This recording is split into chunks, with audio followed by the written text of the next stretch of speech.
E aí pessoal, beleza? Espero que estejam todos bem. Bem-vindos a mais um vídeo sobre mecânica clássica. Nesse vídeo nós vamos fazer um exemplo da casca esférica e nós vamos calcular o campo gravitacional, e no caso estou falando do campo escalar gravitacional ou o potencial gravitacional de uma casca esférica de densidade homogênea. Nesse problema está um dos resultados mais clássicos da gravitação universal, que uma distribuição homogênea e esfericamente simétrica de matéria se comporta como se fosse uma partícula pontual sob o ponto de vista de alguém que está distante da casca esférica. Então, sem mais delongas, é um exemplo simples. Vamos lá. Qual que é a ideia desse exemplo aqui? Nós temos aqui um ponto A e temos uma casca esférica aqui. Então nós temos dois círculos, um de raio B e outro de raio A. Né? Então o círculo maior tem raio A, o círculo menor tem raio B.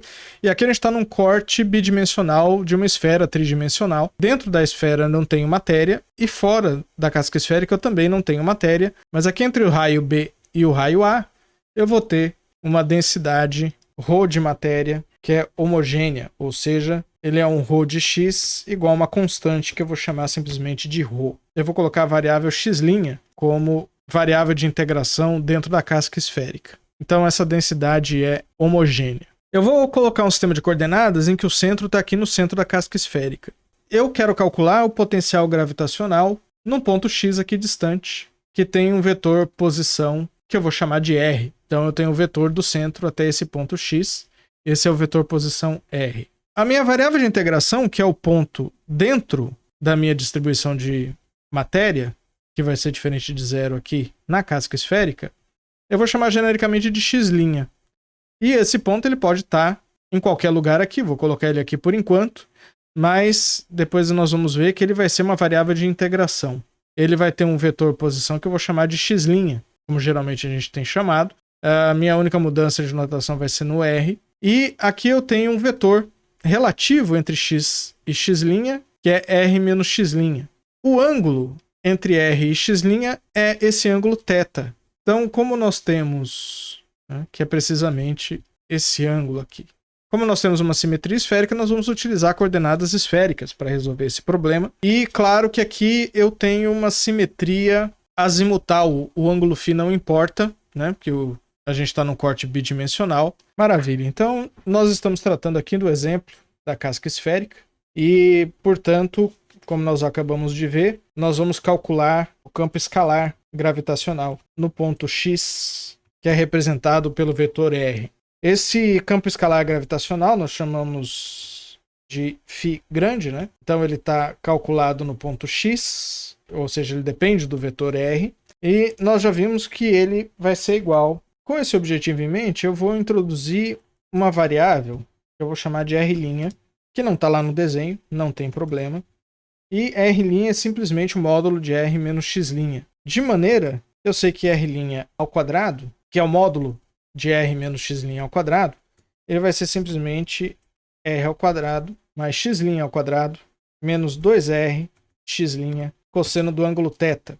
E, bom, aqui na verdade eu só simplesmente utilizei a lei dos cossenos, que vocês já conhecem muito bem. Ρ é constante e o elemento de volume d3x' vai ser igual a x' ao quadrado, que x' ao quadrado é o módulo de x', dx', seno θ dθ, dφ. O que o φ é o ângulo azimutal do meu sistema de coordenadas esférico. Esse cara aqui, só por uma questão de conveniência, eu posso escrevê-lo, que seno θ dθ é menos d cosseno θ. Então eu tenho um sinal negativo aqui. Aí, nesse caso, meu campo gravitacional, como o ρ é constante, ele sai da integral. Vou deixar ele aqui para fora. Meu d3x, x ao quadrado dx, substituo por essa expressão. Menos com menos dá mais. E aqui eu tenho três integrais, né? Integral em θ, integral em φ. A integral em x', ela vai de b a a, que é o domínio da casca esférica. Né? O x' vai de b até a. O θ vai de 0 a π. E o φ vai de 0 até 2π. E aqui dentro eu tenho r', que eu defini aqui em cima. Bom, eu não tenho no integrando ninguém que depende de φ. Portanto, a integral, essa integral aqui, ela é independente de todas as demais. Vai comutar com todas as outras. E vai dar precisamente 2π. Então eu já realizo a integral em φ E aí eu tenho essa integral aqui. Vamos trabalhar nesse termo, certo? Que é primeiro a integral em θ, R' depende de θ, claro, em razão dessa expressão aqui. O que eu vou fazer? Eu vou pegar a expressão para R' e vou fazer a diferencial. Quando eu tomo essa diferencial, ela vai me dar a diferencial em todo o termo.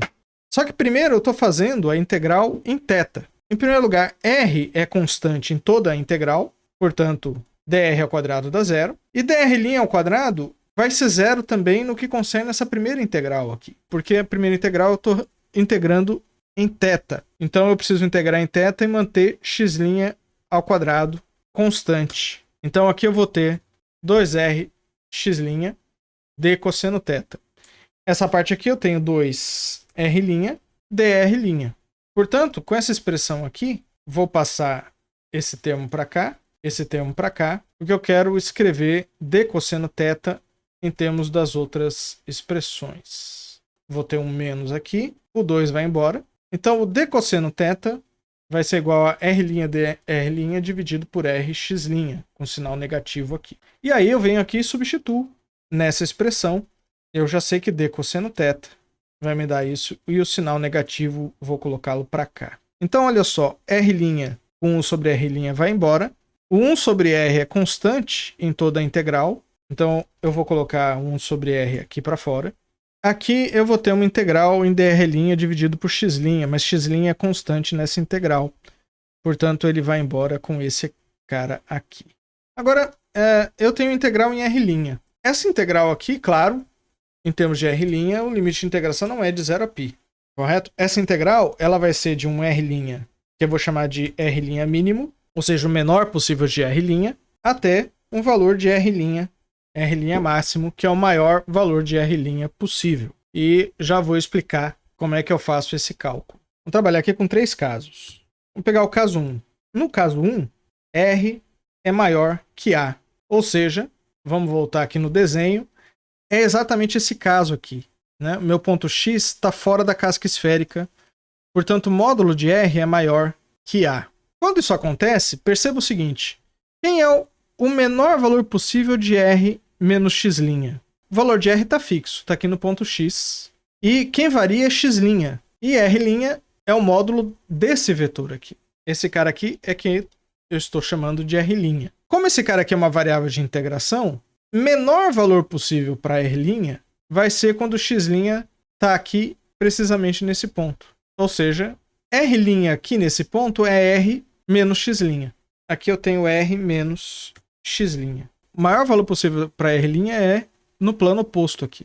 Eu coloco o x' exatamente no oposto, na linha, e aí o r' vai ser r mais x'. Então eu vou lá, coloco o r máximo, r mais x'.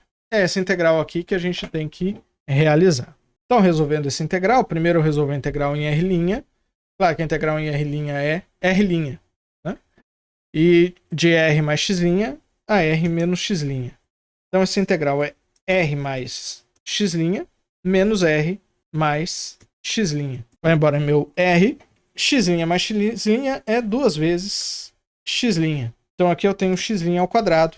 E, portanto, eu tenho a integral de 2x' ao quadrado dx'. E essa integral aqui, 2 com 2 eu tenho 4. Essa integral vai ser x' ao cubo sobre 3 entre a e b. Portanto, eu vou ter a ao cubo sobre 3 menos b ao cubo sobre 3. Né? Aí já coloquei os limites de integração. Portanto, isso aqui é 4/3 de π g ρ sobre r a ao cubo menos b ao cubo. A massa da casca esférica, a gente sabe que é integral em ρ d3x, que vai ser precisamente ρ 4/3 de π a ao cubo menos b ao cubo. É só fazer a conta tranquilamente. Portanto, aqui no caso em que r é maior que a, o meu φ de r, aqui eu tenho gm 1 sobre r, com sinal negativo. Perceba que esse potencial aqui é o mesmo potencial de uma partícula de massa m na origem.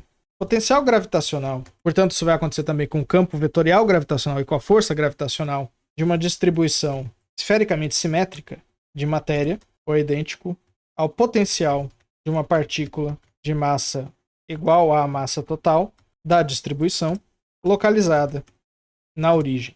Claro que eu tenho essa equivalência quando eu estou fora da distribuição, né? Então, onde é que eu encaixo aqui na potencial gravitacional de uma distribuição em um ponto fora de uma distribuição esfericamente simétrica de matéria é idêntico ao potencial de uma partícula de massa igual à massa total da distribuição localizada na origem. Esse é um dos teoremas mais fundamentais da gravitação universal. Aí a gente vai para o caso 2. O caso 2, eu vou para o caso em que R é menor que B, ou seja, eu estou aqui. Bom, vamos voltar ao X no lugar onde ele estava antes, X', né? Aqui. Esse cara aqui eu vou tirar. Está aqui meu ângulo θ. Agora, eu vou colocar meu ponto X aqui dentro. Continuo tendo R e continuo tendo R'. Portanto, o módulo de R é menor que B. Eu vou tomar a mesma expressão geral. Φ de R, eu tenho uma integral em X' e eu tenho uma integral em R'. E eu tenho o R' mínimo e o R' máximo. Aí eu venho no desenho e faço a mesma análise que eu fiz antes. O X é um ponto constante, então o meu R', que é essa distância, ele vai ser mínimo nesse ponto. Ele vai ter o menor valor possível nesse ponto. E nesse ponto ele é X' menos R. Então a gente vem aqui e coloca X' menos R. Perceba que é o oposto desse cara. Ele vai ser máximo quando eu estiver aqui no polo oposto. E aí, nesse caso, ele vai ser X' mais R. Certo? Vamos realizar essa integral aqui. Eu copio e colo aqui embaixo. Novamente, eu vou ter como resultado aqui X' mais R menos X' menos R, entre parênteses, mais R. Esse é o valor da integral. Aqui quem cancela é X'. E eu fico com 2R. Então percebam que o 2 com 2 dá 4. E R é uma constante, vai para fora e cancela com esse R aqui. Então meu ρ vai ficar sozinho. E aqui eu tenho simplesmente a integral de X' dx' de A a B. E esse cara é meio de A ao quadrado menos B ao quadrado. 4 por 2 dá 2. Então esse aqui é o meu resultado. Então note que aqui meu campo gravitacional é constante. Portanto, eu não tenho força gravitacional dentro da casca esférica. Eu não tenho força gravitacional na parte interior da casca esférica quando o R é menor que B. Lembre-se que a força gravitacional é o gradiente. Bom, vamos para o caso 3. O caso 3, o R está entre A e B. Então vou aqui no meu desenho, vou colocar o X' genericamente aqui de novo, e o X agora está aqui. Bom, eu quero calcular aqui. Para eu calcular nesse ponto, agora eu vou desenhar uma esfera com centro aqui e raio aqui. X' é um ponto genérico aqui. Pode ficar aqui em qualquer lugar. O que eu vou fazer? Eu vou primeiro calcular a contribuição de toda a distribuição de matéria que está entre B e X. E vou somar a contribuição de toda a matéria que está entre X, aqui no caso R, né? Entre R e A. Então eu vou pegar minha expressão geral, vou dividir essa integral em duas integrais em X'. Eu tenho uma integral de B até o ponto R, mais a integral de R até o ponto A. Perceba que aqui, quando X' está entre B e R, eu caio no mesmo caso em que R está para fora da casca esférica. Então aqui o R' mínimo vai ser R menos X' e o R' máximo R mais X'. E aqui, como X' está entre R e A, meu R mínimo é X' menos R e o R' máximo é X' mais R. Ou seja, eu tenho os mesmos limites de integração do segundo caso. Então, nesse caso aqui eu vou ter, claro, novamente, R mais X' menos R mais X'. E aqui nesse caso eu vou ter X' mais R menos X' mais R. Esse R vai embora com esse. Portanto, eu tenho 2x'. E agora eu tenho 2x' ao quadrado. dx'. Então eu tenho aqui 4π. dx' de x' ao quadrado. Portanto, esse resultado aqui, ele vai ser o resultado de 4/3 ρ sobre R. R ao cubo menos B ao cubo. Ou seja, esse primeiro resultado aqui, ele é idêntico ao caso 1, A substituído por R. E esse cara aqui, quem vai embora é X', eu tenho 2R, que é constante. O R vai embora com R, 2 com 2 dá 4. E aqui eu vou ter o resultado da integral indefinida é x' ao quadrado sobre 2. Então, esse cara vai ser 2. E aqui eu vou ter a ao quadrado menos r ao quadrado. E essa soma aqui, πg e ρ, eu vou colocar em evidência. O 4 eu vou colocar em evidência. Portanto, aqui eu vou ter 1/2. Vou colocar o sinal de menos em evidência. E aqui eu tenho r ao quadrado sobre 2, a ao quadrado sobre 2, sobre r, b ao cubo sobre r. Aqui fica r ao quadrado 1/3, 1/3. Note que eu tenho aqui, tiro r ao quadrado em evidência, r2 sobre 6, menos 1/3 de b ao cubo sobre r, mais a ao quadrado sobre 2. Esse vai ser o resultado dentro da casca esférica. Os 3 casos estão bem acompanhados aqui. No primeiro caso eu mostro que o campo gravitacional fora da casca esférica é equivalente ao de uma partícula de massa total m na origem do sistema de coordenadas. No segundo caso eu mostro que a força gravitacional e, portanto, o campo vetorial gravitacional é nulo. Portanto, se a Terra, por exemplo, fosse oca, quem vivesse no centro da Terra experimentaria aproximadamente uma gravitação nula. E no terceiro caso, que é dentro da distribuição de massa, eu tenho uma distribuição que depende de r ao quadrado e 1 sobre r. O caso limite, por exemplo, em que o b é 0, eu não teria esse termo do meio. Então, a pergunta de o que acontece quando r tende a 0, simplesmente o φ de r vai para uma constante. Então, no centro de uma esfera completamente preenchida de matéria homogênea e esfericamente simétrica, eu tenho também força gravitacional nula, o que eu esperaria em todos os casos. Bom, pessoal, para o nosso primeiro exemplo é isso aí. Próximo vídeo eu vou continuar com o conteúdo, vou falar da equação de Poisson. Bons estudos e até o próximo vídeo.